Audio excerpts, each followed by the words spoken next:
बलिया ने बहुत तेल निकाल दिया है विरोधी लोगों का। बलिया की जनता ने भाजपाइयों का तेल निकाल दिया, लोकसभा जिता दिया, बगल की लोकसभा जिता दी, उसके बगल की जिता दी और बगल की जगह जिता दी। राजीव राय जी भी यहीं के रहने वाले हैं। सनातन पांडे जी हमारे बगल में बैठे हैं, रमाशंकर राजभर जी ये देखिए। तो इस बलिया के लोगों ने भारतीय जनता पार्टी का तेल निकाल दिया और मुझे पूरा भरोसा है, क्योंकि पत्रकार साथियों ने भी वो जुल्म, अन्याय और भेदभाव है कि न केवल उन्हें बलिया की जेल में रहना पड़ा, लेकिन बलिया की जेल में जब पानी भर गया तो उन्हें आजमगढ़ की जेल में भी रखा गया। यहाँ के पत्रकार साथी राजनीति की धार को और राजनीति को बड़े करीब से समझते होंगे। मुझे पूरा भरोसा है यहाँ की जनता अगली बार भारतीय जनता पार्टी के लोग तेल निकालेगी। जो अभी एक तो पुलिस दरवाजा खटखटा देगी घर आकर। उस लालचंद गौतम ने केवल अभी लालचंद, हमारा जो लालचंद गौतम कार्यकर्ता है, लोहिया वाहिनी का अध्यक्ष, जो तस्वीर उसने बनाई या बनवाई जिससे लोगों को तकलीफ हो रही है, और सबसे ज्यादा भारतीय जनता पार्टी के लोगों को तकलीफ हो रही है। इन्हें तकलीफ इसलिए हो रही है कि अभी कुछ दिन पहले ये टायर फेंक रहे थे, और किसकी जान लेना चाहते थे? रामजय सुमन जी की। वो नंगी तलवारें हमने आपने सबने देखी। वो नंगी तलवारें सड़कों पे क्यों निकली थी? वो इसलिए निकली थी कि रामजय सुमन जी का वो न जाने क्या संकल्प लेकर के निकले थे। उन्हीं में से उनके लोगों ने ये कहा कि न केवल रामजय सुमन जी की हम जान ले लेंगे, बल्कि उनकी पार्टी के जो राष्ट्रीय अध्यक्ष हैं उनकी भी जान ले लेंगे। मैं उन्हीं लोगों को कहना चाहता हूं कि जब राजनीति हम लोग करने आए तो जोखिम उठाने के लिए आए। अगर इन चीजों से डरे होते तो शायद राजनीति न कर रहे होते। वो चुनौती हमें नहीं दे रहे हैं, रामजय सुमन जी को नहीं दे रहे हैं। वो प्रदेश की कानून व्यवस्था को चैलेंज कर रहे हैं, चुनौती दे रहे हैं।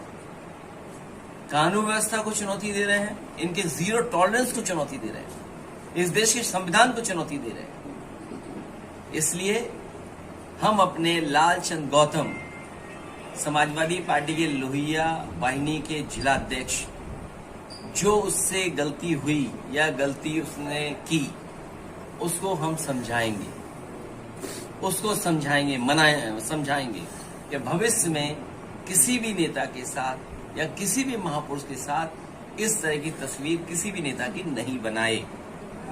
हम तो समझा देंगे, वो मान भी जाएगा। क्या भारतीय जनता पार्टी के अपने नेताओं को समझाएंगे जिन्होंने सदन में क्या स्टेटमेंट दिया कि वो भगवान तो नहीं है, इतने में तो भगवान मिल जाते। हम अपने कार्यकर्ता को तो समझा देंगे, लेकिन क्या बीजेपी के लोग अपने नेता को समझा पाएंगे? और फिर बीजेपी के लोग दूसरों के जाने के बाद, घर में आने के बाद गंगा जल से स्नान कराते हैं। ये मुद्दा भटकाने की कोशिश है। और कौन सा मुद्दा? पहलगांव। सवाल ये नहीं है कौन किसके घर जा रहा नहीं जा रहा। पूरा देश, दुनिया देख रही है कि आखिरकार वो आतंकवादी हमारे घर कैसे आ गए। और जो हमारे टूरिस्ट शहीद हुए हैं, उनके परिवार की मदद क्यों नहीं सरकार कर रही? फिर मैं दोहराता हूं बलिया से कि उनके परिवार की मदद 10 करोड़ से की जाए, सरकारी नौकरी दी जाए, शहीद का सम्मान मिले। और पहलगांव में जो हुआ है, कोई कल्पना नहीं कर सकता था। आपकी जो सिक्योरिटी लैब्स है, आपके जो इंटेलिजेंस फेलियर है, जो आप गाना गाते थे इंटरनल सिक्योरिटी का या बॉर्डर सिक्योरिटी का, जो समय समय पर आप दुनिया के न केवल अर्थव्यवस्था के सबसे बड़े ताकतवर देश बनना चाहते थे, बल्कि विश्व गुरु या डंका बजने की बात करते थे या अमृत काल की बात करते थे। वो आतंकवादी घर कैसे आ गए? और घर में आकर के हमारे टूरिस्टों की, निर्दोषों की जान लेकर के वापस चले गए। आखिरकार जम्मू कश्मीर में प्रोत्साहन कौन कर रहा था कि आइए और जाइए, घूम के आइए?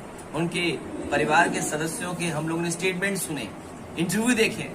हाल ही में बीबीसी में इंटरव्यू देखा मैंने, जो कानपुर की घटना है, क्या नहीं बयान किया उन्होंने। या गुजरात की क्या बयान नहीं किया उन्होंने? ये भारतीय जनता पार्टी के लिए पहलगांव में जो घटना हुई उससे ध्यान हटाने के लिए सड़कों पर कम से कम बाबा साहब भीमराव अम्बेडकर की ये ताकत तो है कि भारतीय जनता पार्टी को सड़क पर लेकर आ गए। अच्छा, इस मामले में जिस तरह